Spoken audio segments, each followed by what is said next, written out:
All right.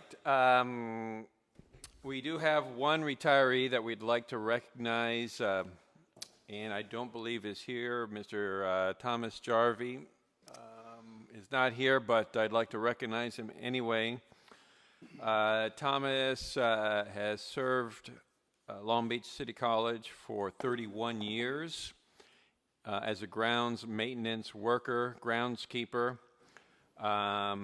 He's done a superb job for many, many years, keeping our campuses looking great. So I want to recognize him on his retirement, wish him the very best in his retirement, and again, thank him for all his years of service. So if everyone could join me in a round of applause for Thomas Jarvie, I'd appreciate it. And that's all I have.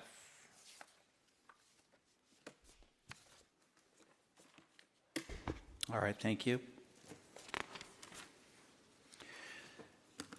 Ordering the agenda, is there any changes on the agenda? I do not believe there is any. Seeing none.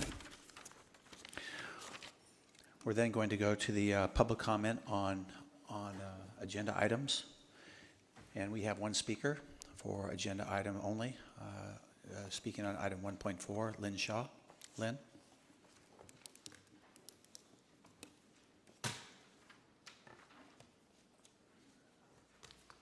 And 1.4 for people is the 1.4 is the approval of board goals for the upcoming year. Hello, I'm Lynn Shaw, the president of the Community College Association, which is the full-time faculty union.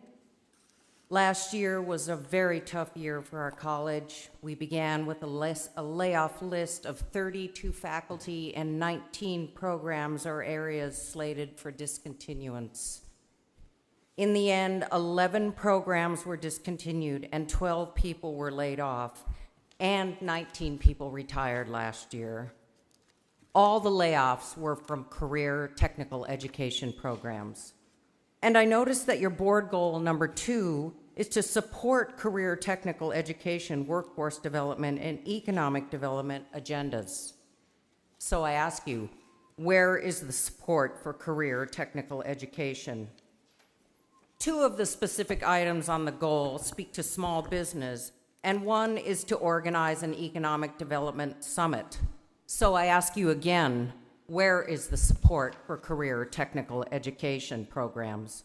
And what I'm talking about is students and teachers in classrooms, state-of-the-art industry standard equipment for our career technical education labs, resources for our career technical education programs that are left on campus. If we want to prepare our students for high-wage, high-skilled jobs, and I know that is what faculty want, classes, programs, and departments need to be supported. I have come before you many times to speak of the low morale, and while this is still true, after multiple discussions this summer with faculty, I know that we are angry at the lack of respect, and we are mad at the lack of support by our deans and other administrators, and there is, I believe, a deep distrust of the district. Faculty are here because of our students. Our working